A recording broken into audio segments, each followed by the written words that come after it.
உங்க குழந்தைங்க எழுத படிக்க கஷ்டப்படுறாங்களா? இப்பவே டீலர்ஸ் பேரண்ட் ஆப்பை டவுன்லோட் பண்ணி என்னன்னு தெரிஞ்சுக்கோங்க. சனாதனத்தை பத்தி பேசும்போது சேகர் பாபு உடன் இருந்ததாகவும் சேகர் பாபு எதுவுமே பேசாததாலும் அவர் பதவி விலகணும்னு அண்ணாமலை ஒரு ட்வீட் பண்ணியிருக்காரு. அதை பத்தி உங்களோட போட்டிருக்காரு. பேசுறது தப்பு இல்லைன்னு சொல்றோம். அப்புறம் என்ன ஊமையா இருந்துட்டு இருந்தாரு?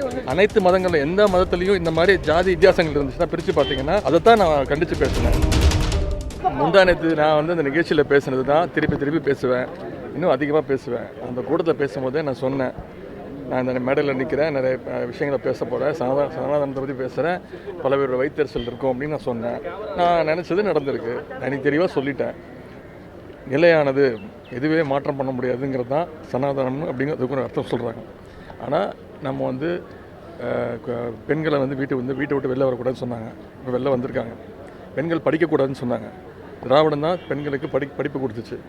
இப்போ காலை உணவு திட்டம் கூட பெண்கள் மாணவிகளாக வெளில பள்ளிக்கூடத்துக்கு படிக்கணுங்கிறது தான் தலைவர் பல்வேறு திட்டங்கள் கொண்டு வந்திருக்காங்க. புதுமை பெண் திட்டம், மாணவிகள் படிக்கணும் அப்படிங்கிறதுக்காக தான் புதுமை பெண் திட்டம். இப்படி பல்வேறு திட்டங்கள். எனவே பெண்களை அடிமைப்படுத்தியிருந்து தான் சனாதனம். பெண்கள் மேலாடை அணியக்கூடாதுன்னு சொன்னாங்க.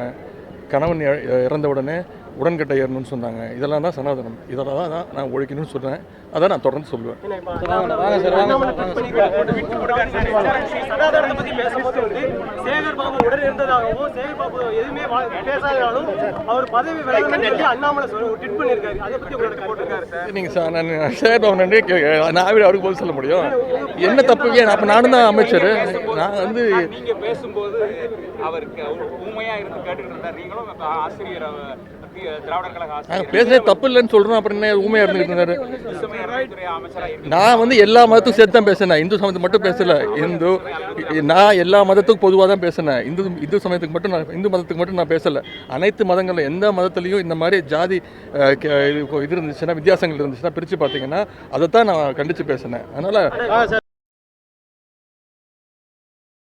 உங்க குழந்தைங்க எழுத படிக்க கஷ்டப்படுறாங்களா? இப்பவே டீலர்ஸ் பேரண்ட் ஆப்பை டவுன்லோட் பண்ணி என்னன்னு தெரிஞ்சுக்கோங்க.